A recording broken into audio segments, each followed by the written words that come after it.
Por que nós nos sensibilizamos mais quando a Catedral de Notre Dame pega fogo e não quando acontece um genocídio na África? Por que ataques terroristas que acontecem nas ruas de Londres chamam mais atenção do que milhares de mortos no Mianmar? Por que aquela tragédia aérea do piloto que estava com depressão e atirou o avião da Germanwings nas montanhas francesas, matando centenas de pessoas, nos chamam mais atenção do que a crise dos refugiados no Oriente Médio? São esses tipos de questionamentos que o Fabien Tomé, famoso ilustrador francês, autor desta HQ, A Odisseia de Hakim, nos apresenta. E ele questiona, faz essas indagações para nos incomodar mesmo, para a gente começar a refletir. Logo no início ele traz inclusive esse exemplo da tragédia do avião da Germanwings, e ele pega a história de um cidadão comum que teve sua vida completamente alterada por conta da guerra civil síria. E a gente, através da vida desse cidadão comum, a gente vai tentar responder esses questionamentos logo depois da vinheta. É rapidinho, se liga aí.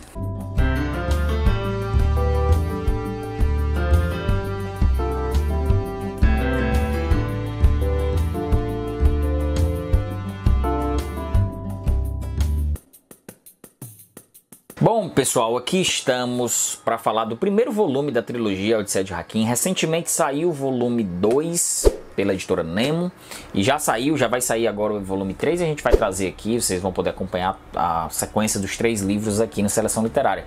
E para fazer isso, aproveita e já se inscreve aqui, ativa o sininho de notificação para ficar recebendo as novidades. Quando sair um vídeo novo, você já ser avisado da novidade, o YouTube te avisa, você ativar o sininho e aí já vem direto aqui no nosso vídeo. E o Fabien Tomé é um ilustrador já muito conhecido aqui do público brasileiro. Tem já livros lançados aqui, o Duas Vidas, o Não Era Você Que Eu Esperava, todos aqui lançados pela editora Nemo. E o Hakim é um entrevistado do Tomé, teve seu nome preservado, claro, para garantir sua segurança.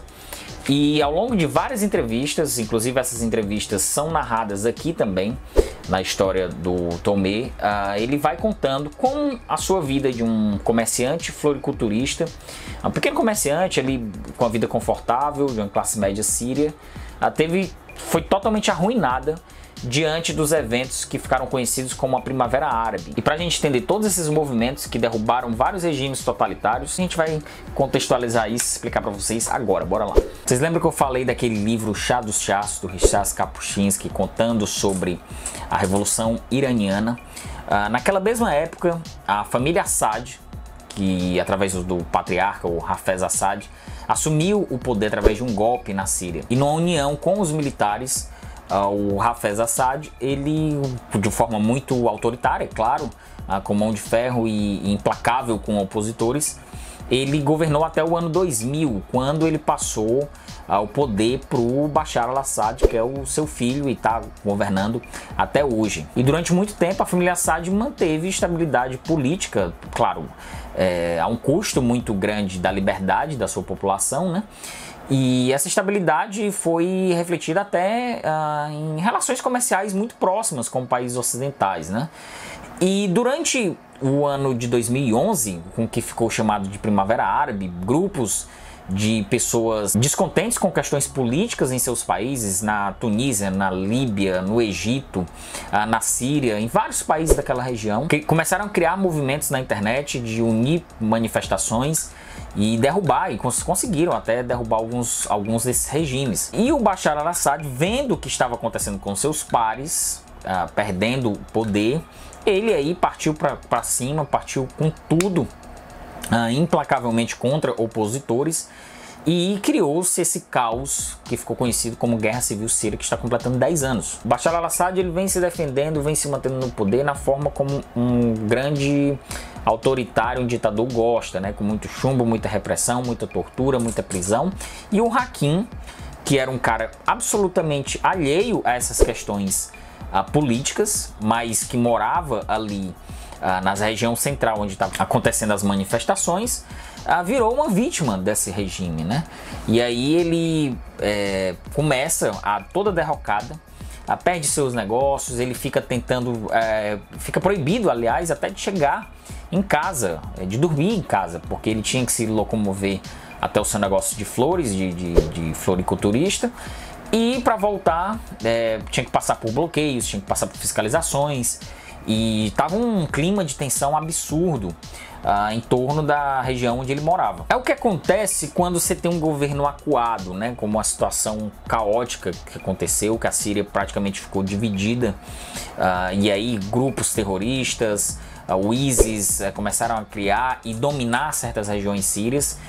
A partir daí, a situação caótica, todo mundo vira suspeito, todo mundo vira inimigo, todo mundo vira contra o regime, e pessoas inocentes como ele pagam um preço por isso, né? Pagam um preço de não ter mais sua moradia, de não ter mais acesso à comunicação com seus familiares, de serem presos injustamente, de passarem fome, de não terem mais o básico para sobreviverem. E aí a gente tem que se colocar num lugar de empatia mesmo, porque quando acontece isso, a única coisa que nos resta é a gente se agarrar a algum tipo de fé e se agarrar à solidariedade dos amigos, de alguns familiares que vão tentando ali, enquanto vão tentando sobreviver, vão tentando ajudar, dividindo ali o pouco, o escasso que já tem, e tá tudo muito bem colocado aqui na HQ.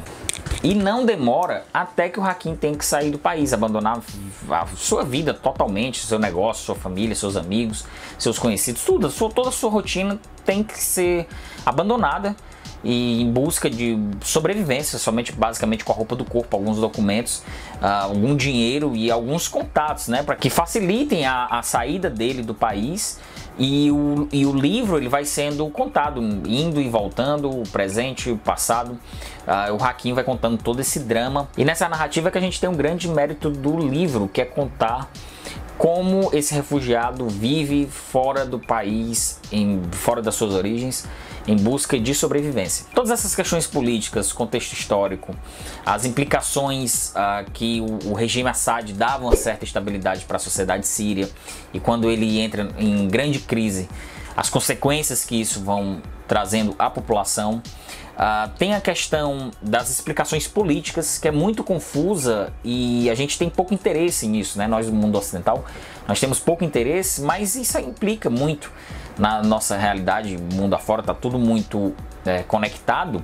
E essa HQ, de forma muito didática, e isso é bom para a narrativa, isso não perde o mérito dela por conta desse didatismo, dessa simplicidade.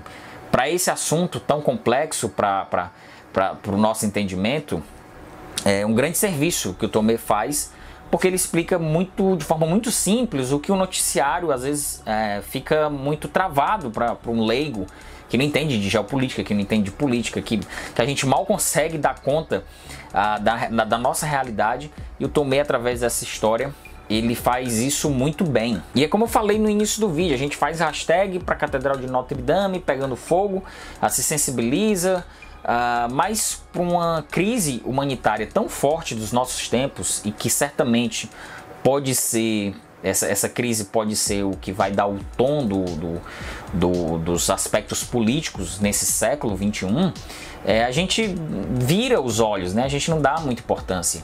E o grande mérito dessa história, que certamente os 2 volumes a seguir vão tratar mais disso em detalhes, mais ainda. É claro, como todo primeiro livro de uma trilogia, é muito introdutório, a gente tem que se ambientar mesmo por essas questões, como o próprio Hakim tem que se ambientar dentro do território francês, né? Ele é um cara que saiu, ele é o corpo estranho dentro daquele território francês. Então, tudo isso, assim, o posicionamento, o nosso posicionamento diante de outra cultura, as nossas visões, os nossos preconceitos, todos estão muito bem colocados nessa HQ, que realmente foi um ponto muito positivo de encontrar nessa história, tudo muito bem representado, tudo muito bem explicado, quadro a quadro, cena a cena, a história do Hakim da Síria à Turquia. Então você acompanha aqui conosco os próximos vídeos. Em breve eu já vou começar a leitura do volume 2 e a gente vai conversando mais, acompanhando toda a trajetória do Hakim aqui no Seleção Literária. Mas para isso, já falei para vocês, lembra-se de se inscrever aqui no canal, ative o sininho de notificação, conhece o nosso Clube Mais Seleção, você pode ser membro da nossa comunidade, e aí tá aparecendo aqui algum canto da tela as vantagens, tem um linkzinho aqui para você se inscrever. Se você não quiser ser um membro fixo mensal, você pode fazer uma chave Pix e aí contribuir para nossa produção aqui de conteúdo na internet. E é isso aí, pessoal. Vamos comentar sobre a Odisseia de Hakim. Se você já leu, tá curioso para ler, deixa um comentário aí pra gente conversar mais sobre esse livro. Valeu!